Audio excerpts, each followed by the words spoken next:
What's up mga ka-adventures? Kamusta po kayo? Sa video ito, night driving tayo. Tingnan natin kung maganda ba ang kalalagyan ng ating gagawing night driving. Tayo ngayon sa parking. Uwi na tayo. Video tayo ng more than almost 10 minutes. Okay, something like that. Para lang ipakita natin yung ating dinadaanan. Tapos tingnan natin yung ultra steady nitong ating camera.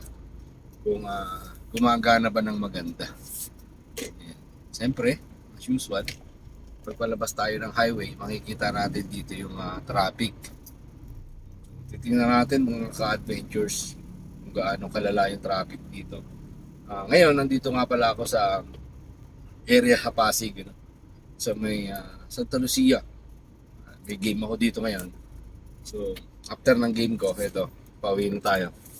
So, titingnan natin kung ano yung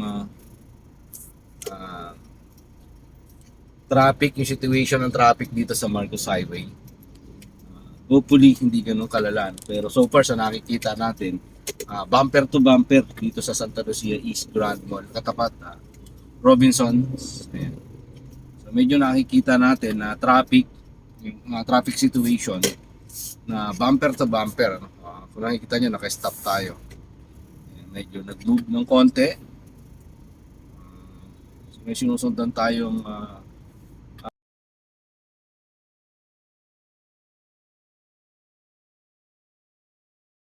28. So, ayan. Try nating dumaan sa Marcos Highway. Ngayon ay Sabado. After ng game natin, pauwi na tayo siyempre. Time check, 7:45 PM. Ayan.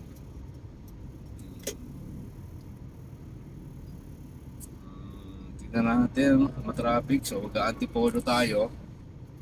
Antipolo tayo dadaan papunta ng Taytay. Kasi pag dito tayo dumaan sa may part ng junction, mga ka-adventures, medyo matraffic dito. Magkakaroon ng traffic.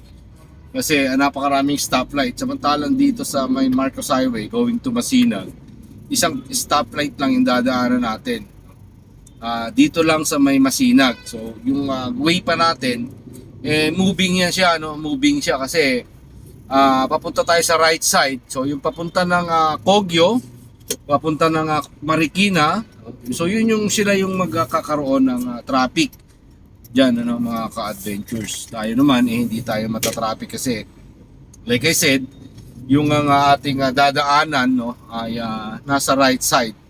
So hindi ko alam kung may papakita ko pa yun. Like I said, itong video na to hindi tayo aabot ng 10 minutes.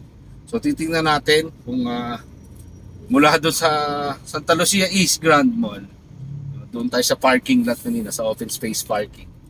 Kung ilang minuto ba bago tayo makakarating, kung hanggang saan yung mararating ng ating 10 minuto sa usad ng ganitong klaseng traffic dito sa Marcos Highway. Again, Saturday ngayon, mga ka-adventures. Gusto ko lang ipakita yung situation ng traffic, pag ganitong uwian ng siyempre tayo umuwi tayo, galing tayo sa mga like I said, galing tayo sa game, luckily, yung 3 game natin ngayong maghapon, lahat yan ay naipanalo natin, mula sa elementary, junior high, senior high. So panalo yan, yung isang team natin, yung elementary division natin, tinatawag namin massacre win, imagine, ang score namin kanina is 95-32. So napakalaki, big margin yung nilamang namin doon sa aming katunggali, na Maris School. Sa Marikina. Yun yung aming kalaban, Maris School. So ayan, nakaka 4 minutes na tayo mga ka-adventures. Pero hindi pa ako lumalayo, actually wala pang 1 kilometers yung ating natatakbo mula doon sa ating parking lot na pinanggalingan. Can you imagine, ganito yung bagal ng usad ng traffic dito sa Marcos Highway. So ito yung madalas binubuno ng mga commuters dito sa Marcos Highway, mga ka-adventures. Sobrang traffic, tapos magdadrive ka. So sa mga kapwa natin drivers, payo lang, kung tayo magdadrive, Most especially po, dapat mahaba ang ating pasensya para maiwas natin yung pagkakainitan, no? Walang gitgitan. Although hindi na may iwasan yung gitgitan, pero dapat may pasensya pa rin tayo, mahaba yung ating pasensya. Hindi tulad ng baba ng ating tropa, no? At anyway, yung pasensya mahalaga. Yung pasensya talaga sa kalye, kailangan mahaba yan. Pag nagmamaneho ka, dapat magbaon ka ng mahabang pasensya. Imagine mga shooter, sa 5 minutes and 34 seconds na tayo nagmamaneho rito, pero yung ating driving, kung mapapansin ninyo, hindi pa tayo umaabot ng 1 kilometers. Nandito pa rin tayo around vicinity o pa Santa Lucia East Grand Mall. No, nasa Cainta area pa rin tayo, mga ka-adventures, or Pasig area. I'm sorry. Itong side kasi na to, Pasig, tapos yung kabila niyan, Cainta yan. Tapos yung kabilang side naman dito sa aking right, sa left side is part of Marikina. At the same time, may part pa rin po dyan ng Cainta, no? So medyo magulo yung pagkakahati-hati ng mga bayan or cities dito sa Rizal. Dati Marikina naman, dati yan, Rizal yan. Even Pasig, dati namang Rizal, no? Ginawa na lang Pasig City. Ayan mga ka-adventures, nakakapag 6 minutes na tayo ng driving.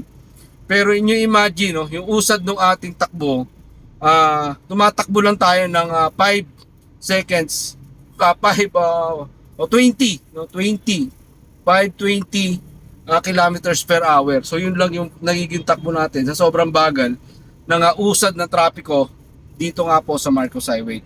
So far siguro mga nakaka 900 meters na tayo, no? Approaching 1 kilometers, no? I think this video gagawin lang nating 1.5 kilometers para masaksiyan natin. Well, although maluwag-luwag na rito, no, after ng Santa Lucia East Grand Mall dito sa may Marcos Highway, medyo lumuwag na. Kaya lang, kung napapansin nyo, medyo maalog tayo yung video kasi may mga lubak.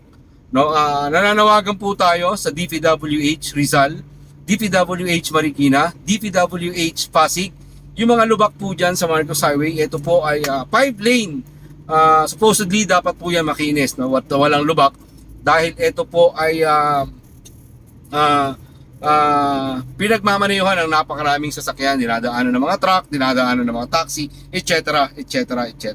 Sa right side natin, sa left side natin mga ka-adventures, nandito yung APT Studio kung saan ginaganap yung dating Eat Bulaga nila Tito Vic and Joey, no? But so ngayon wala na po yung Eat Bulaga diyan dahil si Isko Moreno na at sina Paulo Contis yung naandyan. So mga ka-shooters, no, approaching tayo 2 kilometers from Santa Lucia East Grand Mall.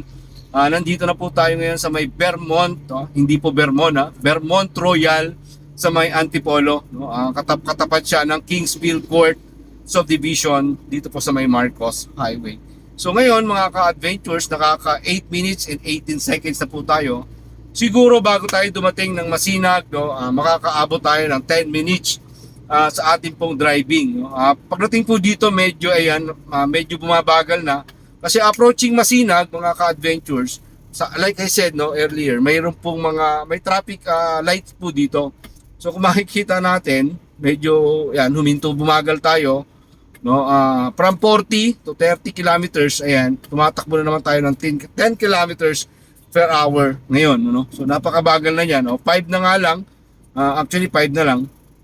Kasi dito sa isang subdivision sa may before ng Masinag station ng LRT, meron pong dito, no, merong subdivision na napakayaman. Ito pong ano bang subdivision to?